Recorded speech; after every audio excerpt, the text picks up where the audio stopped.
Hey, what's up, gentlemen? Welcome to this latest episode of Dogging It. How's it going, Melina? Good, buddy. Good. This What's this up, is your Panozo? intro?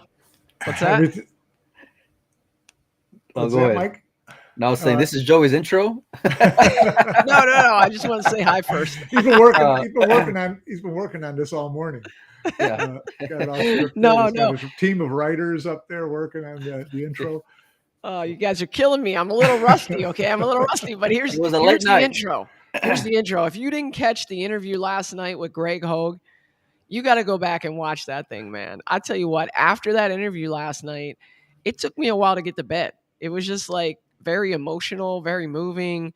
A guy who just says what's on his mind, and a guy who's been through a lot Yeah, and starting to play really great pool and really is hungry, wants to make the Mosconi Cup. And I was really affected by that show. I don't know how you feel, Melina. My phone was going off before, during, and after, and yeah, I got a little emotional myself during parts of that interview. Greg's story is it's pretty unique and it's very sincere. And when you're vulnerable and sincere, people are going to respond to you. And Greg doesn't yeah, give a f who knew about his story, the goods and the bads. He was going to be himself, and people that resonates with people, man. it does 100%. I mean, he's so, like I said, honest and straightforward, and he's just Yeah, going to spill it all there in front of you. And you have to love how driven guys like that are about what they're doing, whether it's playing in tournaments or whether it's trying to get a Mosconi or whatever it is. That's just, it's pretty impressive. I mean, that you can be that geared up. well, let's talk Yeah. about those chances realistically. Realistically, Yeah, well, if you're looking at the top five hopefuls and you're thinking about Jeremy Jones and what he's his in the top five. decisions are, and you're thinking of, oh, he's in the top five for sure. But if you're Yeah, thinking of those top five and you're thinking of Jeremy Jones and what types of things are going to impact his decision, I would think that he's in like the 4 or 5 slot. I would Honestly, agree. and I and I I, yeah, I, I love him to death, and I love the his drive to get in, and he's definitely. done really well, and he certainly has the American pool community behind him 100%. If it was strictly Yeah, a definitely. mail-in vote, he'd have been on the team By a a week ago. mile. Yeah. So, but if you're sitting in Jeremy's spot, yeah, I'm thinking 4 or 5. What really struck me was that whenever I asked him before, oh, Joey did that. Whenever I asked him before we started, because Greg had sent me like a list of his accomplishments, right, in text, and I hadn't looked at them until right before we had started. But I asked him, I said, how many ranking events did you go and play this year? Because all I remember was Sandcastle, of course, the one that he Right, won, and then his deep run in the U.S. Open. right, And he said, I only played two. I tell you what, right. man, for only playing two, that's as consistent as you can go and get, and better than a lot of other players. So you can't argue with the results that he had. Now, was it enough to go and say that we're putting you ahead of the Billies and Earls and Shane Wolfords of the world? I don't know, but he's definitely got a case for it. That's for sure. Yeah, he's got a case for it. Sorry, Joy, but one thing that I did take a little bit of issue with what we was talking about yesterday was, measuring Sandcastle in the same terms that you would measure the UK Open or the European Right. Open or the US Open, and I don't think anybody would No, no, think that no. that's an even up look. Yeah, but it's hard to hold that against him, right? You No, play no, against who shows up for the event. 100%. And yeah, and so it's not really his fault that a bunch of players dipped out at the last minute and didn't show up. He just went and won the thing. Um, Let me just clarify, Panozo. Are you saying that when you say you got him in the fourth or fifth slot, you mean for the Fourth or fifth remaining of the one spots? of the yeah. If there's five Remaining. people that are in line for the last spot, if we called it Billy, Shane Wolford, Earl, Yeah, Greg, and Chris. Chris. Chris, Yeah, Nick DeLeon, whoever you want to put, if you're trying to pick those 5 guys that are probably in Jeremy's conversation, yeah, that's what I was talking about. Yeah, yeah. and Jeremy, Jeremy's not afraid to make a difficult pick. He's proven that when he picked Chris Robinson at the time, Al Reinhold, it was pretty much a shock to a lot of people. So I wouldn't be completely shocked if he picked Greg Hogue. I just think it's maybe a long shot from here. Yeah, for me, it's more of just he had two great events, which is fantastic. Um, and but you got to have a longer season with proven results for me. Now if Greg goes out and plays the full season in 23, then for sure, and he can go and earn his way on there. And hell, he was one match away from literally earning a spot on Team USA, even only playing in two events. The guy was one match away. Like, how strong is that? I mean, what does that say for the methodology, though, Mike? When I think about it, maybe there's something wrong with the methodology if somebody can just play in two events and qualify from those two events. Is it the methodology or is it the players' performances? I mean, there were plenty of events where a player who made any kind of deep run would have been heads and shoulders above everyone else. So again, it's not his fault that nobody else really stood out and made deep runs. If 3 or 4 or 5 guys were in the top 16 in 3 or 4 of those events, we're not having this discussion. Well, yeah. The strength of the Americans that were before or ahead of them are not Greg's fault. You know what I mean? So he did the best with what he had in front of him. I'm looking forward to seeing how he's going to do in the international, how next year is going to go and unfold for him. Because if he's going to be traveling to Europe and he's going to be playing all these 9-ball ranking events, then you got to really like his chances because he's only played in 2 and he's had results consistently. So knowing Jeremy, we've had him on the show a few times. I think it'd be a reach for him to go and pull the trigger on Greg just because we haven't seen enough, or maybe he hasn't seen enough. But I tell you what, he's got a great start, and he's made himself a part of the conversation because of his play.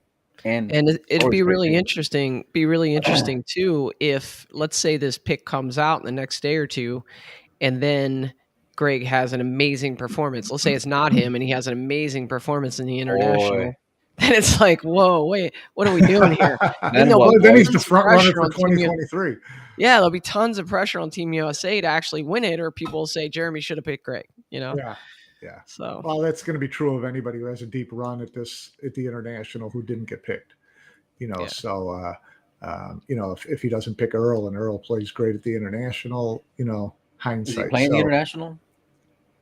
Is Earl playing the international? It's a really good question. Yeah. I thought he was, but I'm not 100% sure, to tell you the truth. Yeah. Earl made a post on Facebook the other day, and I shared it to Windows Open about mentioning the Mosconi Cup. And I'm going to ask you, Joey, and then I'll follow up with Mike. What do you guys think his chances are of realistically making this team, having not played in really a damn thing all year long? He's Earl Strickland. Okay. Yep. He still hits the balls pure. He's been under fire throughout his entire career. There's still a great chance, I think, that he makes the team. You saw the excitement last year when his name was brought up. Of course, he had haters. He had people kind of, that root against him because of his attitude and things like that. But when his name came up, the buzz and excitement around that event was like nothing we've seen for a pick. So I think there's a very good chance he gets picked. What say you, Mike? I don't know if there's a really good chance he gets picked. I think he's definitely that top 2 or 3 up for consideration. His lack of playing hurt him. Not being able to play in those the last Sandcastle and the Internet and the U.S. Open didn't help him. But the one thing that resonated with me about what he said yesterday in the interview online was he said, "Listen, I'm still good enough and have enough experience and can hit the shots and can handle the pressure to win a point."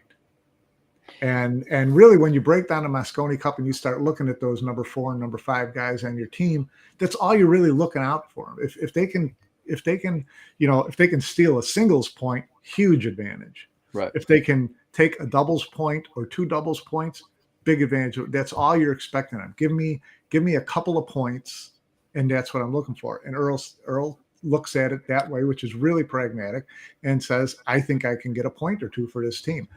If that's what you get out of your number 5 guy, take him all day long. Is that the interview that Joey tagged me in that we were going back and forth on earlier, Mike? I think so. Yeah. I didn't get to watch it though. Yeah. Yeah.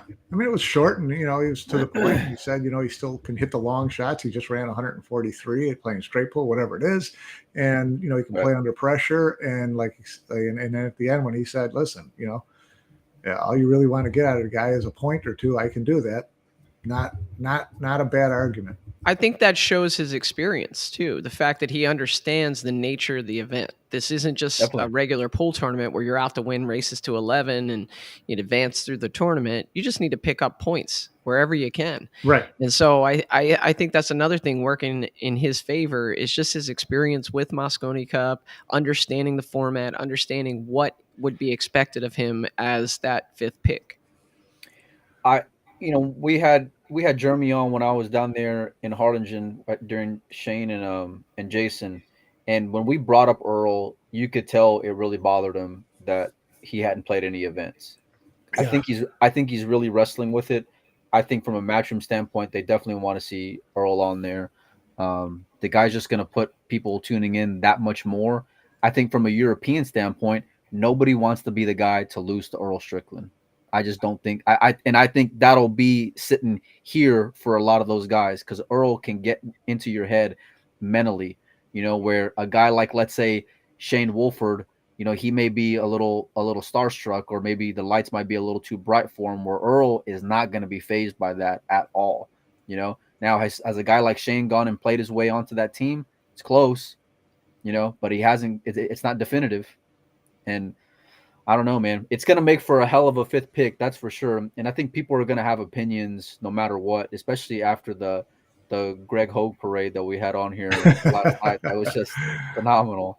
Well, in the beginning of that, Mike, you brought up an interesting point, right? You have the Jeremy effect, the team captain choosing the players, but then it's also a matchroom production, right? And last year, the buzz around the event with Earl, I think they want to try to capture that again. And so how much influence will Matchroom have over this last pick from Jeremy? And if it's anything, if it's significant at all, I think Earl's maybe a front runner.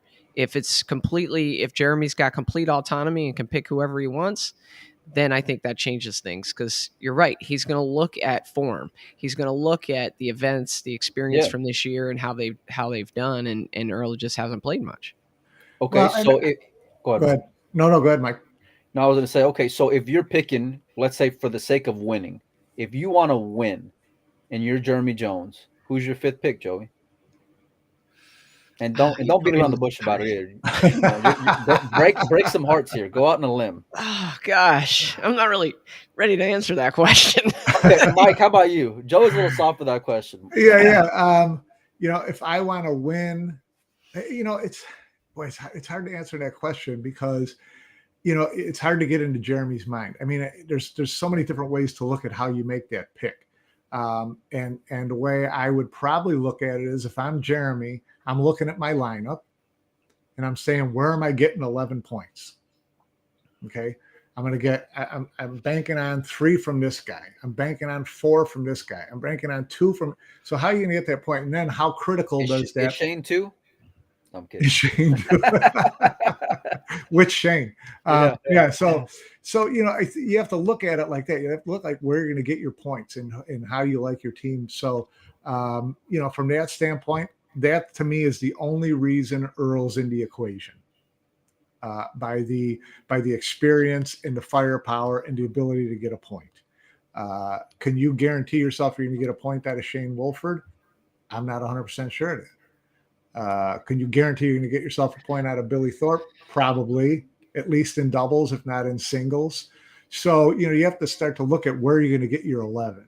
That to me is a critical. If he was front loaded with a bunch of guys that he could count 3 or 4 on, then I think he could go for a Shane Wolford and get him started and take his chance, things like that. But you're looking at being the underdog where you don't have anybody who's going to go get you 5 points, guaranteed. Sky could do it, Shane could do it, but nobody's guaranteed.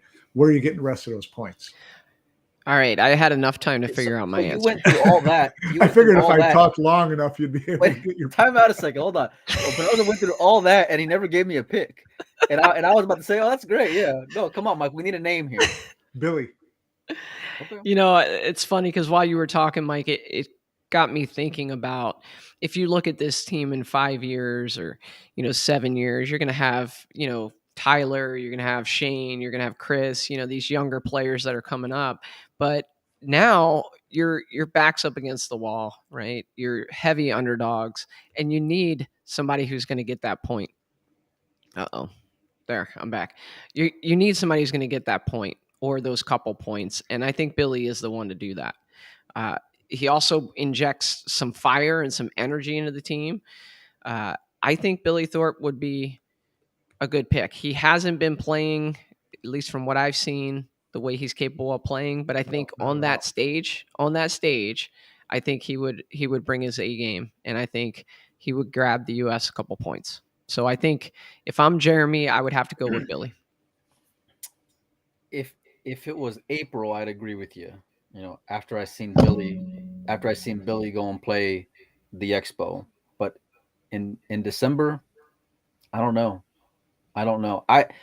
You really start nitpicking with a lot of these guys, and I'm kind of on the same page when it comes to Mike. I'm looking at who's going to give me the best percentage to handle the pressure and be able to steal one, because I don't care who it is. You could give me 10 guys. They're all going to be underdogs against Europe's fifth player or their first player or their second, third, or fourth player. It doesn't matter. You're still going to be a dog no matter what. So it's about intangibles, guys who can go and handle the heat, and you got to have some heart, and you got to be able to steal one, and you kind of have to play that little mental warfare.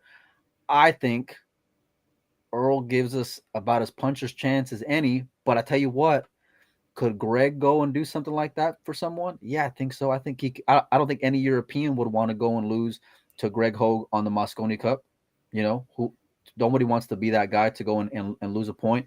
But will Greg be able to handle that stage? Now, people make the case that everyone was a rookie at one point or another. That's fine, but go make your rookie case by claiming your spot. As a wild card pick, and if I'm the captain, if I'm Jeremy Jones, I'm going someone who's going to go and increase my percentages. I think you're splitting hairs when it comes to a Billy or an Earl. Flip the coin, but if I'm in Jeremy's spot, I'm picking Earl. I really am, because I think that he has the most upside. And if he doesn't go and show up, and if he melts down, well, it was Earl, But could he go and beat any of these guys in a race to 9? The last time we saw Earl go and play, he was in Turning Stone final against Jason. And in that tournament, people go and forget, I think he beat Shane, if I'm not mistaken, and he's in the final against Jason. And that's playing 9-ball. So, and those were long races. So he can go and hang with everyone. Now, this was a little over a year ago, but Earl ain't been under a rock this whole time. If you saw that interview, he was out playing pool, and he's still doing that. So, and it just goes to show the lack of picks to be able to. There's a lot of great comments in here. A lot of people talking about Josh Roberts. A lot of people talking about, just not seeing the same team over again.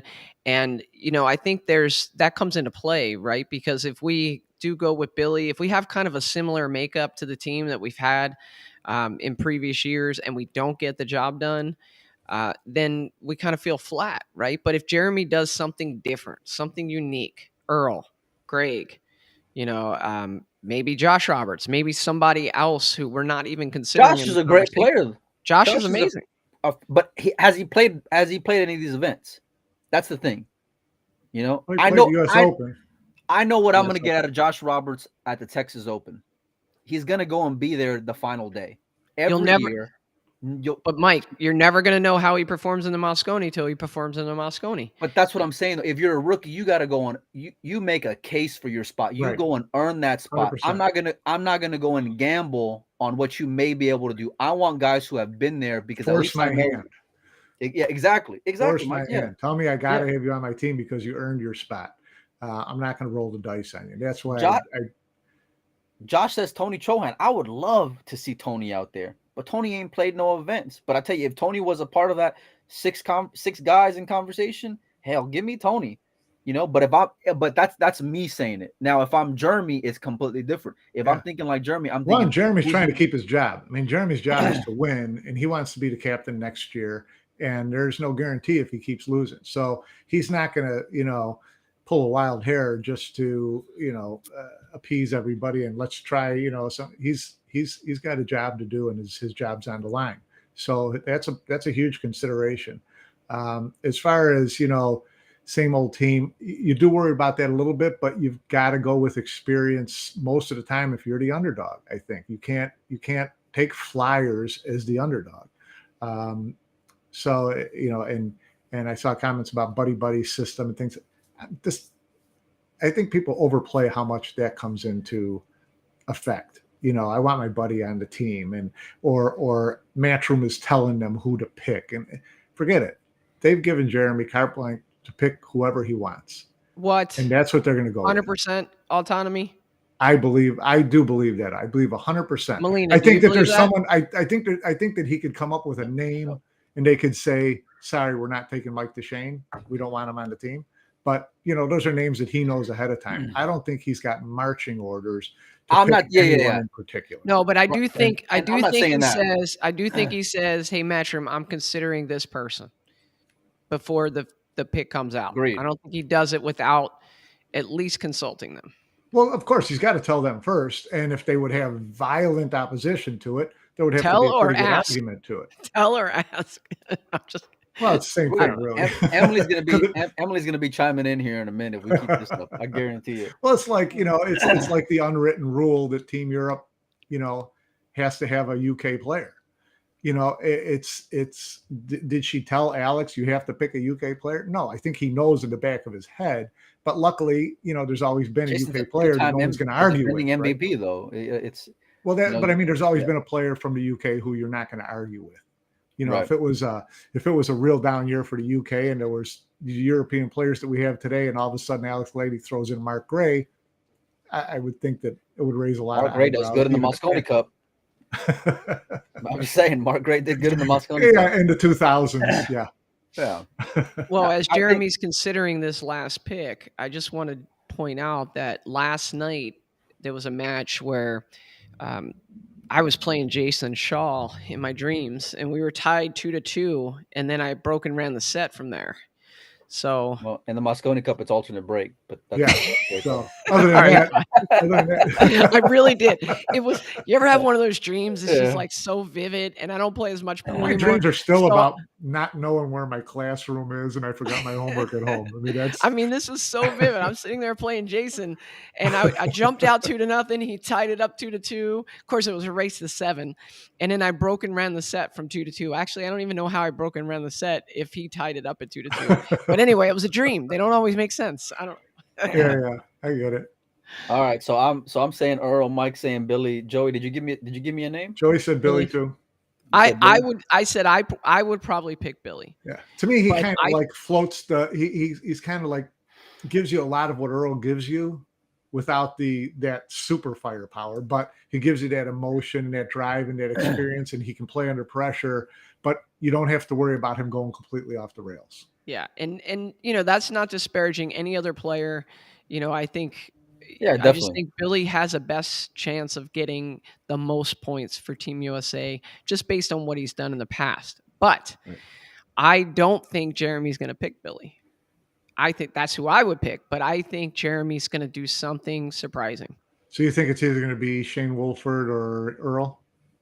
You would think it would be like that? No, I think it's either going to be Earl or someone that completely out of the blue. Who? Yep. Jeremy Jones? Is Jeremy Jones going to pick Jeremy Jones? No. Wouldn't that be cool? No, I'd like that. Hey, if I'll tell you what, out of all those names that we just mentioned, give me Jeremy after last year, 1,000,000%. And I'm not even thinking twice about it. Out of everybody we've all talked about in the last 25 minutes we've been on air, give me Jeremy Jones again. Wrap it up, ship it. I'm done. It's over with. That's the guy I would want to be as my 5th pick to give me the best chance to handle the heat, to handle the pressure, to go into battle with against all those names. Mike's rolling his eyes down there, but he was the emotional inspiration for Team USA. And but that was to me that was a one-off. That was mini lightning. I mean, it all happened so Everything came fast, together. right at the last minute, and he had to do it, and he went in there and he fought his brains out, whatever. Now, if you have him going in as your fifth pick and he's got to perform, he didn't even play the U.S. Open. He hasn't played any of these events, but I think that's a stretch. I think that's a stretch, and I think that to me that wouldn't make any sense. Plus, he'd still have to be a captain, so you still got a lot on your plate, a lot of decisions to make. A lot That of the one picks are like the doesn't. same thing every year for Team USA. It's like you know who the fan choice is going to be. You know where you're going to put Shane at in certain spots. You know where Sky's going to be at, doubled up with. A lot of them are the same thing. You change as the score changes. Well, I think Who's the most? Okay, let's go down the list and come up with a guy who is like would be the biggest surprise that could still possibly be picked. You got anybody like that, Mike? I say Greg. He to me would be the biggest surprise of someone who to me is in legit consideration. Excuse me. I would second that. I think realizing that what Greg did just through 2 events, and I'm trying to like leave my emotion out of it because I'll root for Greg now. I'm a Greg Hogue fan. I don't want any of this conversation to make it seem like anything otherwise. Right. But it's different. We're talking about the team and who we think is going to give us the best chance. But I'm with Mike. I think Greg would be the biggest surprise. But I think Greg could also. He obviously showed he can play. He showed the names don't really matter who he's up against. And he's gonna bring that like crowd factor that Matchroom looks for. So he does check off like a lot of boxes. He really does. Yeah. What say you, Joey? I still think that Jeremy has the potential to find someone out there that we're not even talking about. Who would that Like be? who? If you like who? Give me a name. Anybody I say, you're gonna say, well, they haven't been playing. They haven't played the Matchroom events. No, but that's what makes him a shock. I mean, you can pick someone who's not even a pool player. Mike Siegel for his fantasy draft. Okay, this is gonna put Melina Mike on tilt, but someone who Jeremy has brought up in the past, like Jeremy Sasse. Sasse. Every time I say that, it puts him on tilt. But you know what I mean? Like Jeremy, one thing I'll say, Jeremy has this really great eye for spotting pool talent, right? It's obvious. He breaks down players' mechanics. He sees what players do. He can predict how they're going to play under pressure. We've talked about this. And I think he's probably got his eye on a few people we're not talking about on his long list that one of them could get picked. This is why I think Earl won't be picked is because I don't think I think the percentage chance of them picking an American player with no ranking points is very, very, very low. And I think that's what hurts Earl's case the most because they prided themselves on these 9-ball rankings. So like how much weight is it really going to be if you go and pick someone off of there? Jeremy does not have any. Earl does not have any. But that's to me, that's what makes a captain's pick a captain's pick. You can go, it's a wild card. You can pick anybody you want. And so, the ranking points, there's 3 spots for ranking points. And that's where you got to be if you want to be on the team. Now, if you're high in the ranking points, are you going to be higher in consideration for one of those wild cards? Probably. But to me, the wild card is that blank check that you give the captain, and he can go anywhere he wants to go with it. He could go pick, a 3-cushion player and throw him on the team. Raymond in the chat mentions a 3-cushion player and Kang Lee, who does real good in Predator events. Yeah, he's done really well. So it could be a lot of things like that. I did. There was a comment in here that I thought was really interesting. Where was it? But there's no chance they allow Kang to go and play because they're not going to give any weight to Predator events. That's just okay. That's just facts. I want you to think back. Not consciously or vocally. Not vocally, but that's. I mean, if you want to have a conversation about it, we could have a conversation about it. I want you to think back to the year that Jeremy chose Chris Robinson, now Reinhold. Okay, if you remember, who is a player that's out there this year that kind of fits that profile? What, 730-ish player, getting out there, playing more events, up and coming. Who is that? Justin Martin. He's one, potentially. Yeah. Nick DeLeon. I'd be good with Justin. Nick DeLeon. That's who I was thinking of. It seems like Nick is kind of in a similar place, although he's older than Chris was at that time. But right around 7:30-ish Fargo, and obviously playing tons of events. He's getting out there. He's headed to the International now. Yeah, I mean, I don't give a lot of weight when it comes to like just effort and showing up. Like, you know, it's to an extent, but you got to go Yeah, right. and But do you you see got the parallel? Do you see Yeah, the but parallel from when Chris was picked? Yes and no. I mean, I think Chris was kind of at that point was on the rise in terms of Yeah. someone who's, working with the coaches and growing, get his game getting better and better and being really young, things like that. I don't know that Nick is that guy. I could be wrong, but Tell you what I Kyle did Gray want says to Joey Tate. I would fire at Joey as a fifth pick. You want to go and talk about a storyline and someone who's not going to be rattled. He's played on 2 big stages already. You know, Are they going to use the Airmet black balls? I'm just kidding. Just kidding. it's too soon. It's too soon. Too soon. Yeah. Did you see the ad that I posted up there? The Dinosphere did of buddy. him holding the purple forward. Yeah, they jumped on that quick. You may as well. I mean, have fun with it while it's topical. But Joey Tate, I think that's a little bit of a stretch. I mean, in the future for sure. But again, I go back to when you're the underdog by a pretty good margin, you got to be careful with just how far out there you're willing to stick your chin. Right. And someone like Joey is in a couple of years, yeah, maybe. Oh, in a couple of years for sure. Yeah, I think he's got that kind of potential. It's a little bit of a stretch. Yeah. At the end of the day, any of these guys we talked about never really separated themselves. I mean, they're in contention, and you can go and make a case for either one of them. For any one of these 5 guys, depending on what part of the country you're in or who you know personally or whatever. It's nobody really stamped their ticket, so to speak. Right, and that's it shows by the points. I mean, you were looking at anybody with $3,000, $4,000 is in the middle of the conversation. We're talking about them like they're world beaters, right? The one thing that someone commented on before that I really like, and it speaks to this, is how this year has really woke up a lot of players to watch those rankings, to get to those tournaments, to see where they sit in the roster. There's no excuses, Mike. So going into next year, I think it's going to be wide open with people starting next week at the International Open, really making the effort and seeing where they stand. I like that the points list is so spelled out this year. I like that there's more events in it. I like that it's promoted as much as it is.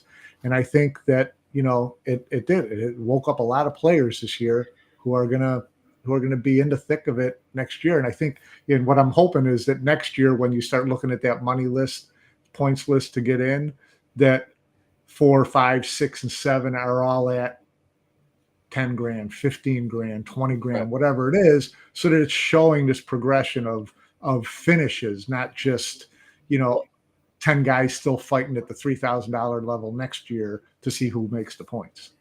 The one thing that I like is that you're not, I don't want to hear any more complaining or, on Facebook about how I'm always the last guy left out or no one ever thinks about me. Guess what? If you want to go and play, Greg showed it this year. Go and win your way onto the team. Oscar showed it this year. Make a case for yourself. Yeah, but I mean in the sense that like Greg legitimately had a chance to win one match and he's guaranteed a spot. Nobody could have ever taken that away from him because if he wins that match, that's it. He's done. So like all of these guys who just complain about being left out or I'm not the right look or this or that. It's all politics. It's not the case anymore because now you can go and win and play. You got to go and travel and it's a great story for Poole. It is. If he makes the team, that springboard that you've been waiting for. Imagine he wins that match. He makes the team at a 699 Fargo or whatever he is. I mean, what a story. I've been telling people for so long, Fargo rate is a measurement of how you've played against other people, but you still have to play the matches. And so many people don't do that, right? They just decide, oh, he's a 750, he's better than a 730. Greg Hogue doesn't give a crap about numbers. He just goes out there and plays with all his heart every match. So now, guys, thanks for all the chats. This is awesome. We've been kind of hitting some of your comments in there. We really appreciate it. And someone just brought up, like, what about, I think it was Mike Check brought up, what about Europe's last pick? We've done a lot of talking about the U.S. We're homers over here. We're talking about USA. What about Europe?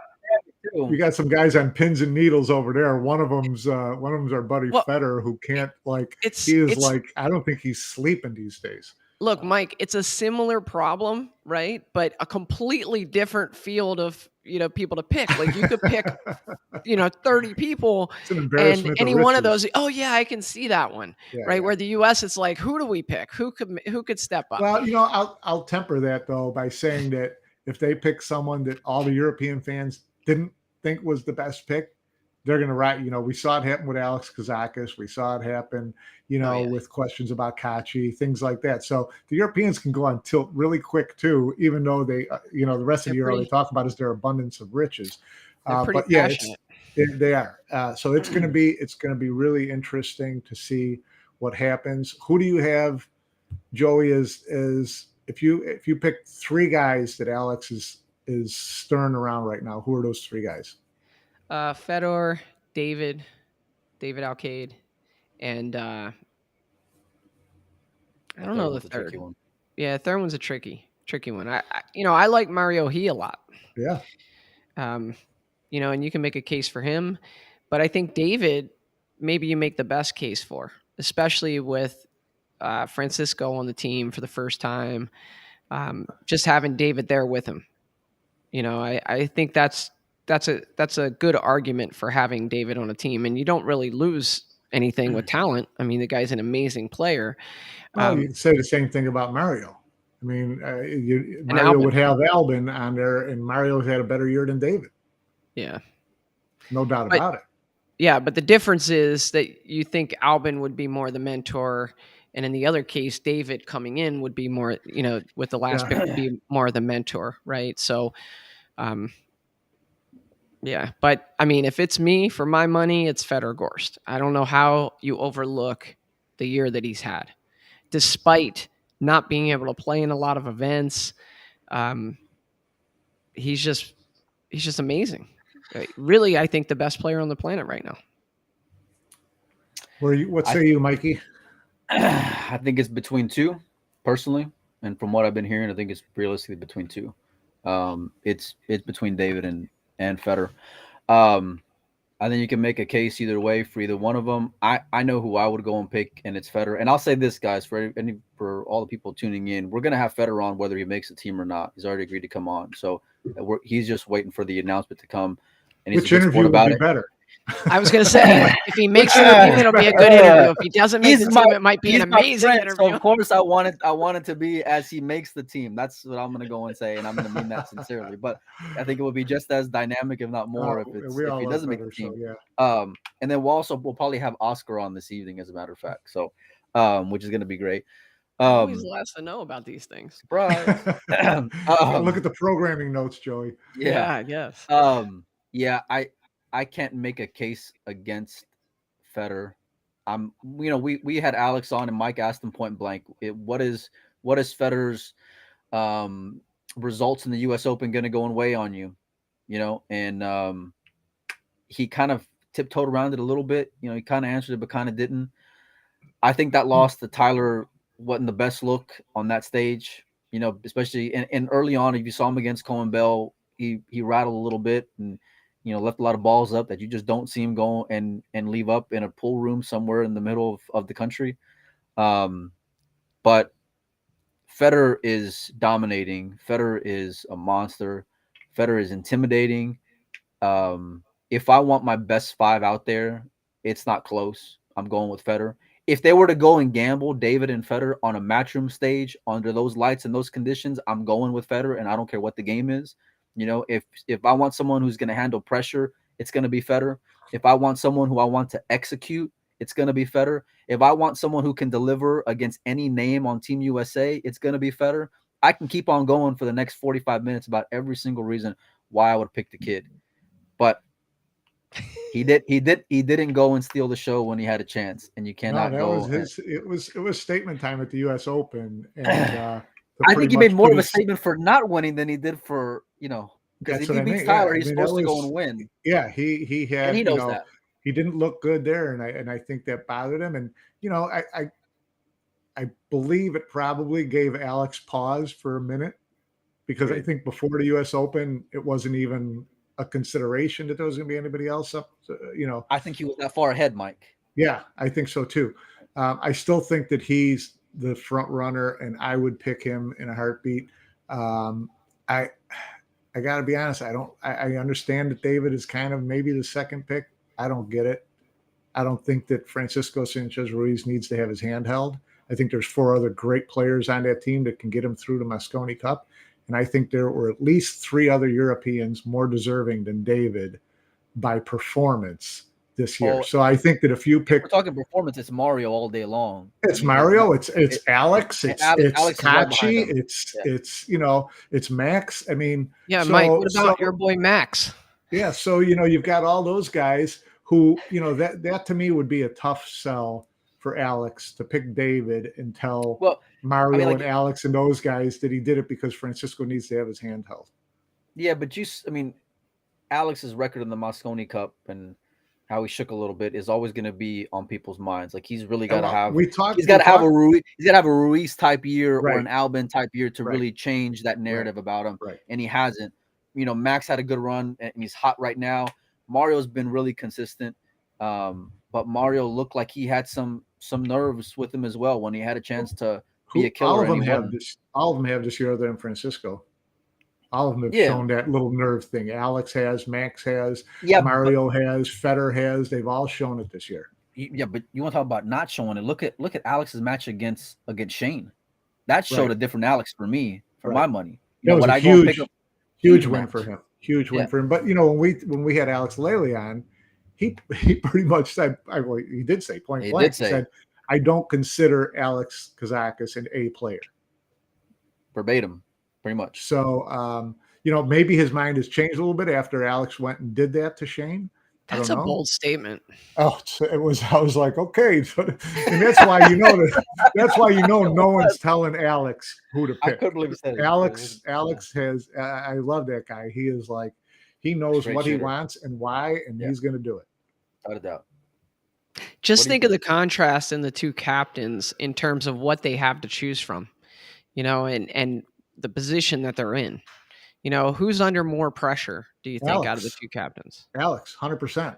If Alex picks the wrong guy like he did the one year or the year that Napoleon picked Kazakis and they lose, he was under fire. Then the next year they lose again with Kazakis again, mostly because Marcus made a couple, bonehead mistakes on the matchups. So he's out of a job. So I think much more pressure on the guy who's the heavy favorite.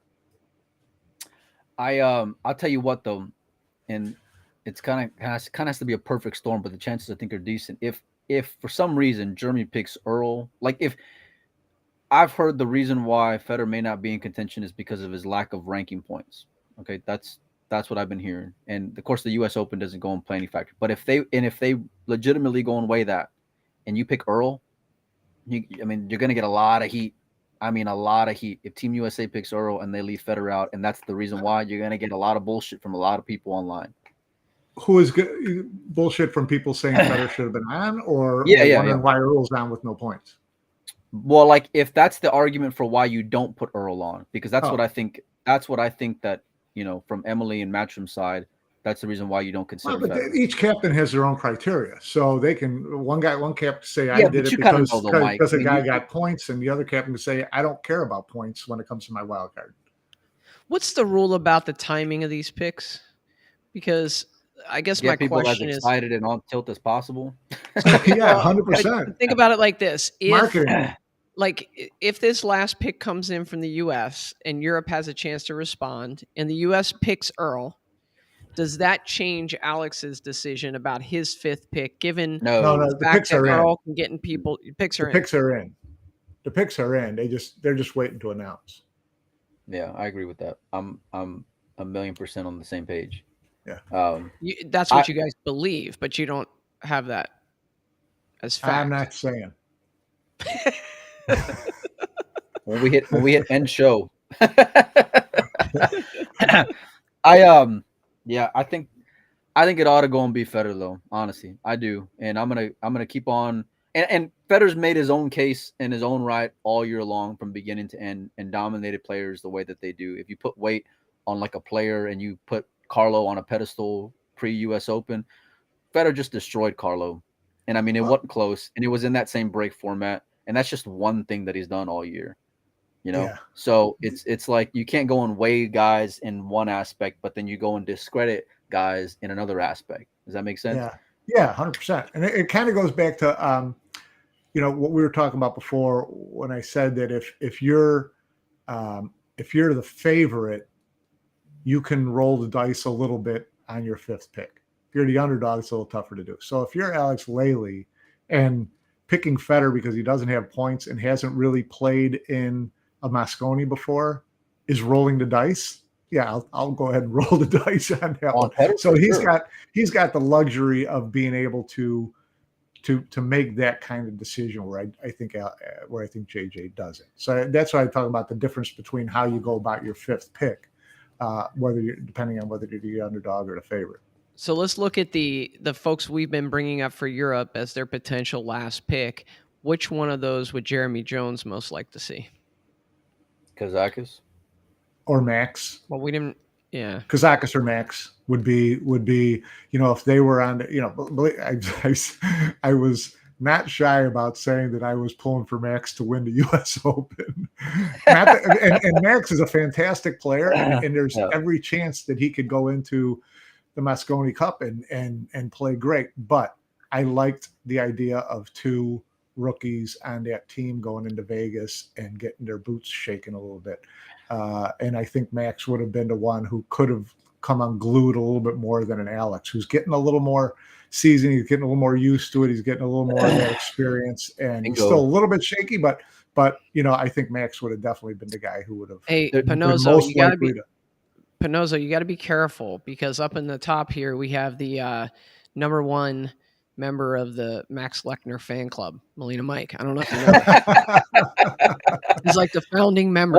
Why are you salty? Because you get your ass whooped in our fantasy league, Joey. Why is it so much? You talk about how much you love Max. He's been talking about Max for years, and he rode him all the way to first place in our fantasy league. I didn't even need my guy to win the fantasy. Look, I'm just a little. I'm a little jealous of your bromance with Max Lechner. That's all I'm saying. Hey, that was a great interview too. If you talk to Max and you got to see it, he's also a real genuine guy, like Greg was. He's a great guy. He's a great guy, straight up.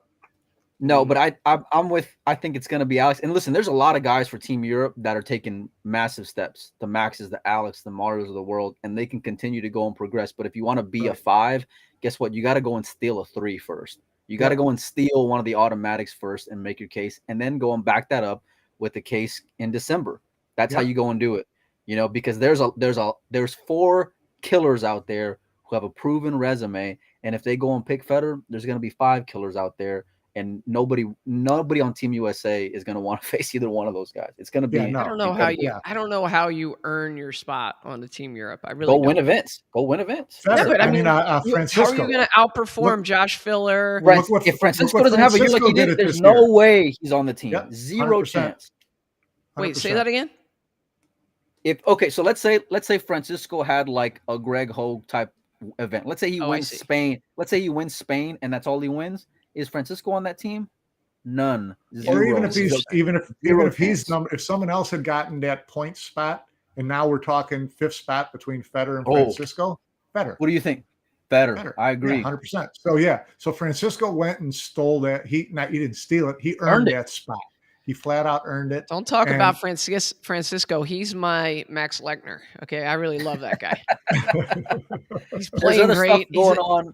He's like my favorite player to watch. He really is. When he gets Where's my my in copy stroke, at, Mike? man, I want to know. Is that a great cover or what? I got like One Billiards Digest magazine, and where's it at? It's somewhere. Mike, you got to stop being cheap and pay for a subscription like I do. What's wrong with you? I know. Yeah. I need Chris to go. Reinhold's mom. You're on a month by month kind of decision making time.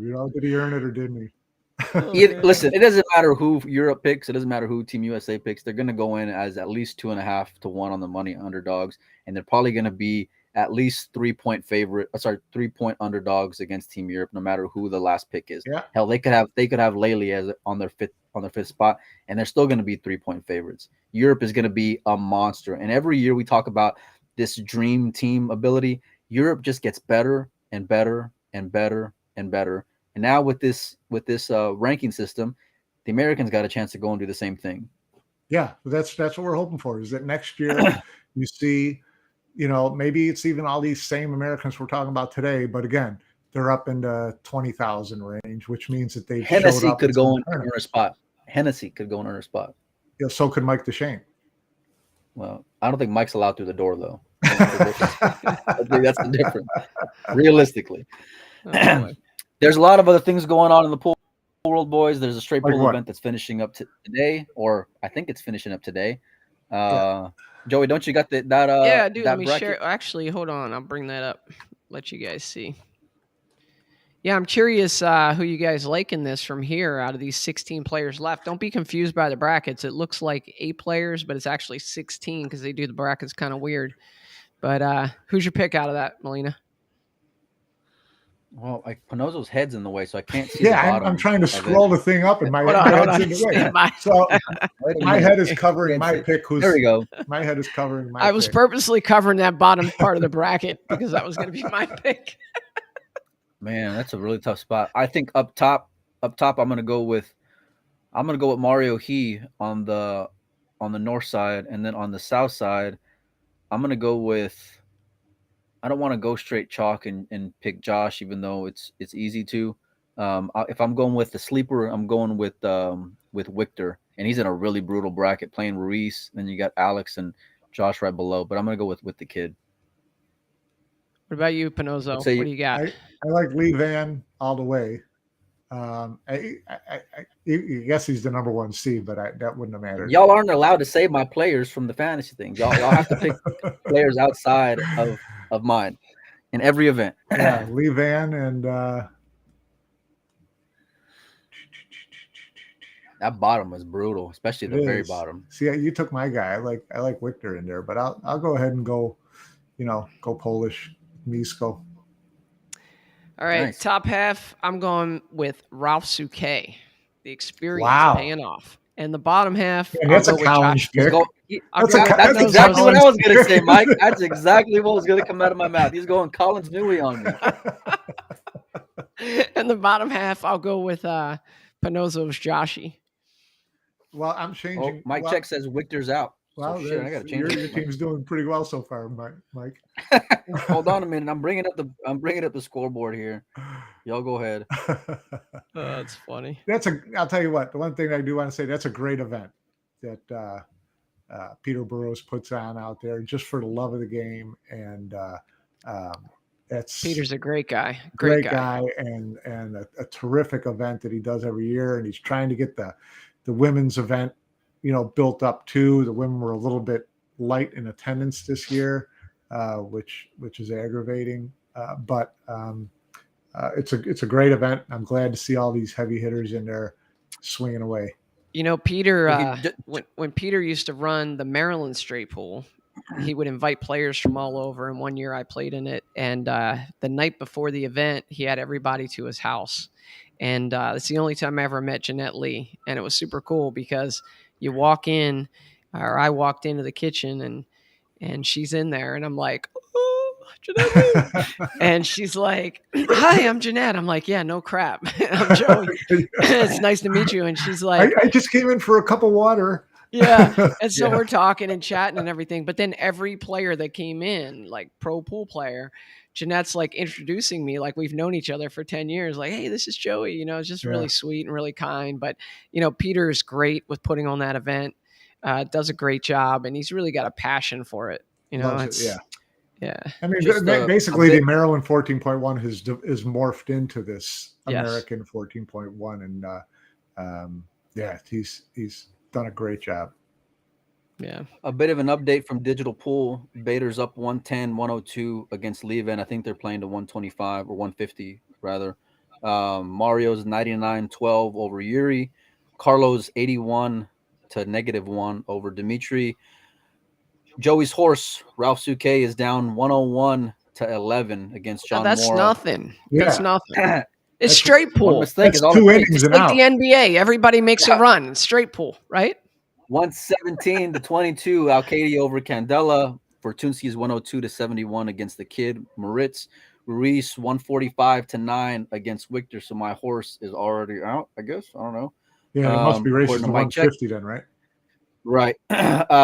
Alex and Josh, they're in a bit of a nail biter. Josh is 69 to 52 over Alex, but it could really go any which way. So it's a great event. It's finishing up today, and then they're transitioning over to the one pocket of the International Open, which I believe also starts today, which is going to be like a week of just awesome pool. Yeah. Yeah. Hey, when are we doing our fantasy draft for the international? You boys are dodging me. I'm all about it. I'm all about it. And let me tell you our something. money back.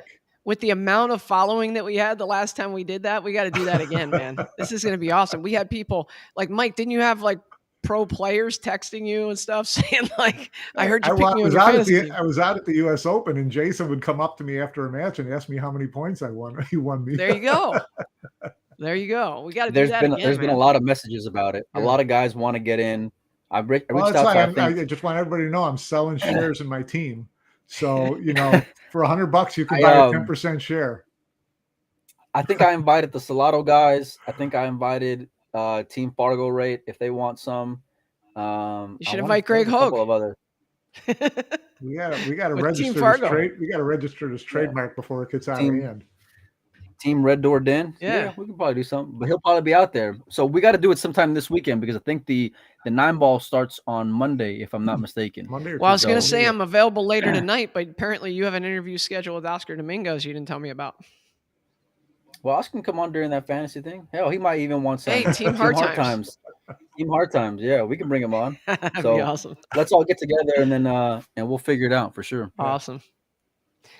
Well, listen, guys, we appreciate y'all making part of your afternoon. It's we're heading into the weekend. There's a lot of stuff going on. Like I said, I got Oscar lined up for tonight. I think we're gonna have whenever after they announce the picks, no matter what, we're gonna work on getting I think Laylee and Jeremy back on to go and talk about what went through their mind. We're gonna try to get more players from both teams on that aren't divas. Fedder's agreed to go and come on whether he's on or not, so that's gonna be cool. I'm trying to think of what else we got. We got a bunch of stuff on deck. Last night I was talking to you, Mike, about trying to get Earl Strickland in here, man. We got if you're in the chat and you know that guy, let's get him in here. Pinozo, come on. No, Pinozo's he's your way out. I mean, yeah, you got to tell him that I am not going to be on the podcast. Otherwise, you got no chance. Yeah. Oh man. I do want to throw in a shame. Can I throw in a shameless plug? Yes. Yeah. Anybody tuning in here is going to be at the International next week. Please get a ticket and come to the Hall of Fame banquet, which is going to be Friday, November 4th. It's always the best non-competitive night of the year in pool to me. We're inducting Dennis Orcolo and Jerry Bryce this year. Dennis is going to give his acceptance speech live on a stream.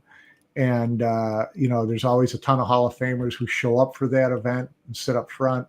Mika, Ralph, Darren, Jeanette Lee's going to be there.